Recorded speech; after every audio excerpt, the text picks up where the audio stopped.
Bem-vindo ao módulo de insalubridade do nosso curso de Higiene e Legislação de Alimentos.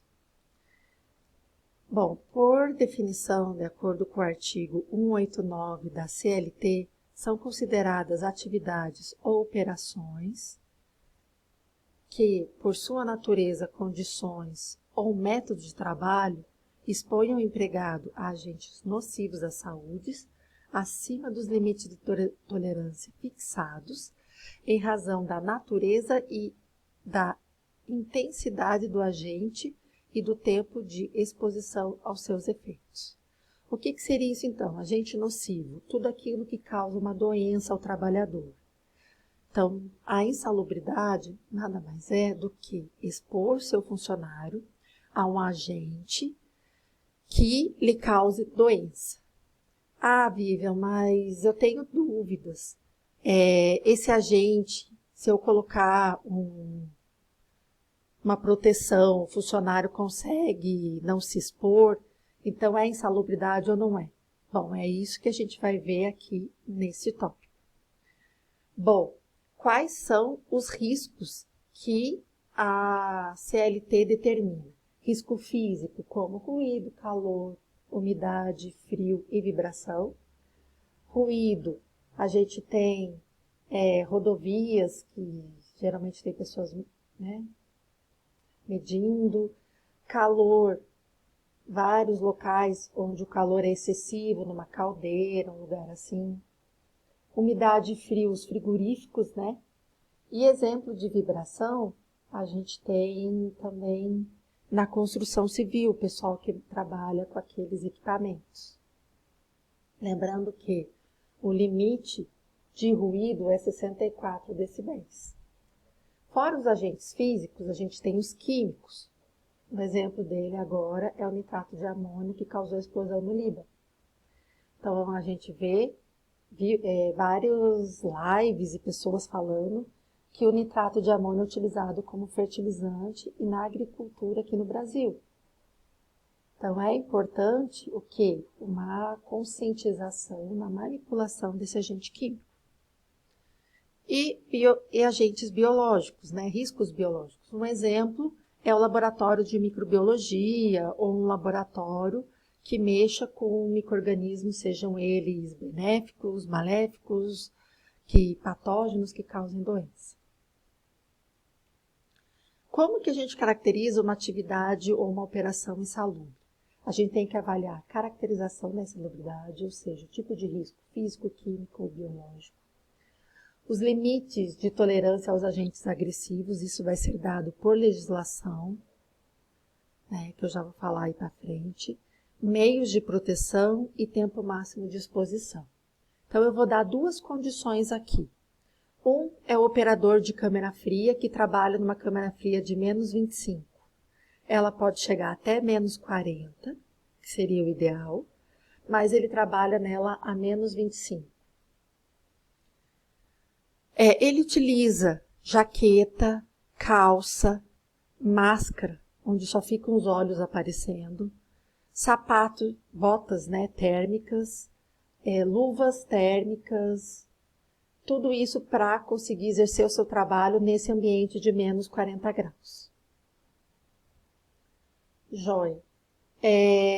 Outra situação é uma pessoa de um laboratório que faz análise microbiológica em refrigerantes, e a empresa que ela trabalha, ela tem uma capela biológica, onde não tem buracos. Tudo que está dentro da capela é manipulado por dois buraquinhos, onde esse funcionário coloca as mãos, ali ele vai colocar um par de luvas, e essas luvas o protegem de tudo que está sendo manipulado naquele ambiente hermeticamente fechado. Então, mais para frente, a gente vai discutir essas duas situações. O moço da câmara fria e a moça do laboratório. Bom, só é insalubridade o que o Ministério do Trabalho e Emprego disser que é. E aonde que ele traz isso? Na norma regulamentadora 15, a NR15, de atividades e operações insalubres.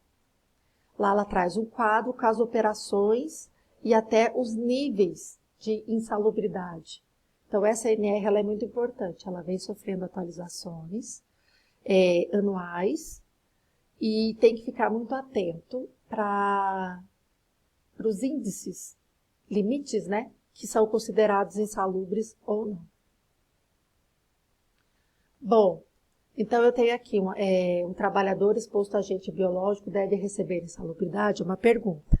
Eu tenho essa agente exposta ao agente microbiológico, esse empregado, e eu tenho o outro funcionário, colaborador, que trabalha numa câmara fria menos 40. Então, vamos analisar. De acordo com a CLT, mesmo que exista um agente insalubre no ambiente de trabalho, é possível que ele seja eliminado e neutralizado? Vamos lá. A funcionária que trabalha com as luvas no ambiente totalmente fechado, ela elimina ou cessa? Ou neutraliza? Sim, enquanto estiver hermeticamente fechado, ela não fizer nenhum erro e ela conseguir seguir as normas, ela minimiza os seus problemas. Ótimo.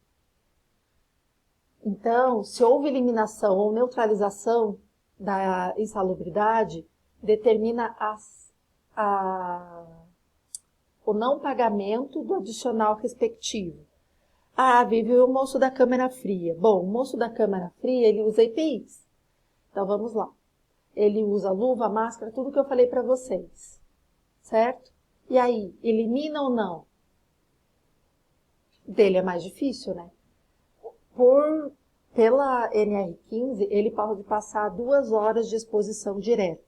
Depois disso, ele tem que ficar 3 horas fora do ambiente insalubre. Além disso, quando ele sai daquela temperatura muito fria, ele é levado para um quartinho, onde lá tem aquecedores que fazem com que a temperatura corporal dele volte mais rapidamente.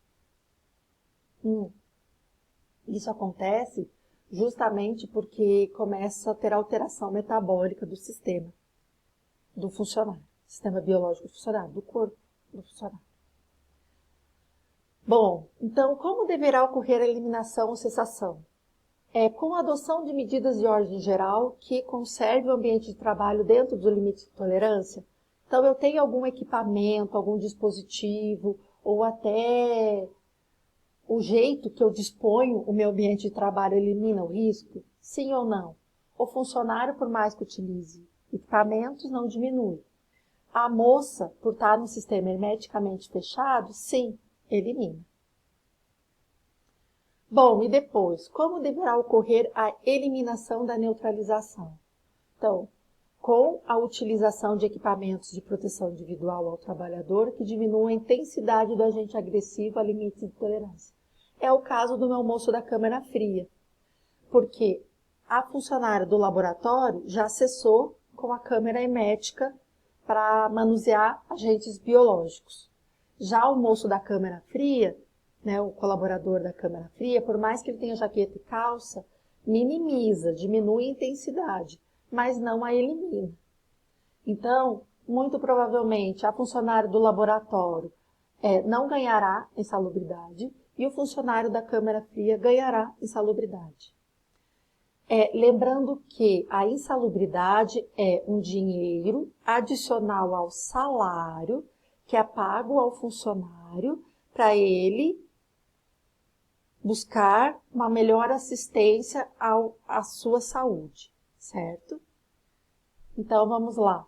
O que acontece caso não consiga eliminar ou neutralizar agentes agressivos?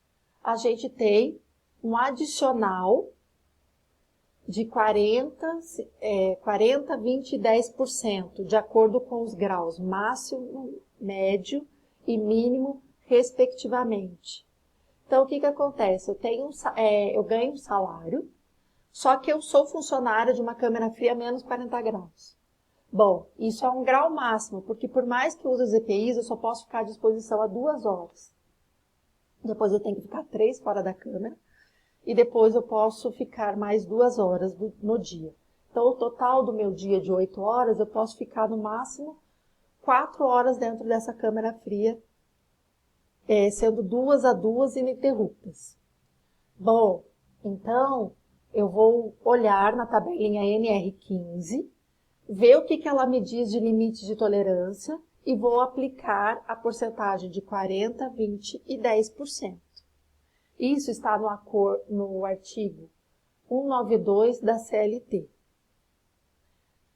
Por exemplo, eu já tive alunas durante o curso que eram radiologista. Bom, vocês sabem que a radiologista, quando vai tirar, né, a chapa, ela usa uma manta. Por mais que ela use essa manta, diminui 100% o risco dela, ou ela que fica o dia inteiro ali no raio-x, ela pode ter contaminação devido aos raios-x. Pode ter contaminação. Com base nisso, ela tem o quê? Ela tem uma aposentadoria reduzida, certo? No caso do meu moço da câmara fria, o que a empresa pode fazer para reduzir a insalubridade dele? Pode remanejar. De 2 em 2 anos, troca a pessoa da câmara fria. De 1 em 1 ano, troca o responsável pela câmara fria. Já o radiologista, ele faz um curso técnico, né? Ele tem todo um aprendizado para se tornar radiologista. Tem como facilmente trocar ele? Se ele sair de radiologista desse ponto e for para o outro, ele vai ser o quê? Vai continuar sendo radiologista. Então, provavelmente, nesse caso, não tem como ter uma movimentação de funcionário para diminuir os riscos de insalubridade. Bom, o pagamento da adicional pode ser suprimido no caso da rotatividade desse funcionário. O funcionário trabalhava na câmara fria e ganhava insalubridade de acordo com a câmara fria. Vamos supor que chegasse no máximo de 40%. Aí, ele foi mudado para a linha, onde a linha fica de 5 a 10 graus Celsius. O que acontece com a insalubridade dele? O frio de 5 a 10 também é frio. Só que, no caso, muda o pagamento da insalubridade. Sai de grau máximo para grau mínimo. Então, ele tem mudança no valor da insalubridade dele, sim. Certo? Então, se eu cesso e elimino o funcionário, se eu mudo o funcionário de setor e cesso e elimino o risco, provavelmente ele deixa de ganhar de insalubridade. Não, Vivian, não cessa, não elimina, só diminui. É ajustado o valor que esse funcionário vai ganhar de insalubridade. O trabalhador exposto a um risco que constava no quadro e hoje não consta mais, deve receber insalubridade? Lembra que eu falei para vocês? A NR15 sofre modificações, ano após ano. Então, o que diz, né, a legislação? Bom, se o trabalhador recebia adicional de insalubridade, o quadro foi alterado e hoje não consta mais, ele continua ou não continua recebendo? Sim, o funcionário continua recebendo. Por quê? O que mudou foi o quadro de NR15, não mudou o trabalho que ele exercia. Se antigamente ele era considerado, até esse funcionário se aposentar, ele tem o direito de receber essa insalubridade. O que muitas vezes o pessoal da empresa faz? Eles têm um funcionário, né, que está sobre uma NR, quando foi contratado, e ele está naquele setor. A NR mudou. O que ele faz? Ele é remanejado. Salvo quem? Salvo uma profissão como radiologista, entre outras, né, até pessoas que mexem com explosivos, essas coisas assim, que são pessoas que se capacitaram em algo de risco e que, mudando ou não o ambiente de trabalho, eles vão continuar trabalhando com aquilo que traz riscos a ele. Então, lembrando, duas coisas importantes. Funcionário mudou de setor da empresa, saiu de um setor com insalubridade para um setor que não tem insalubridade, ele perde o direito a ter a insalubridade adicionada no salário dele. Outra coisa, o funcionário trabalha no setor, não mudou de setor, a NR mudou. Enquanto ele não mudar de setor, ele vai continuar recebendo a insalubridade, certo? Lembrando, para acabar o módulo, finalizando, que a insalubridade é um dinheiro pago pela empresa para o funcionário investir na sua saúde, pagar um plano de saúde melhor e também pagar médicos que possam ir tratando qualquer risco e agravo que ele tenha à saúde. Muito obrigado, gente. esse módulo finalizado.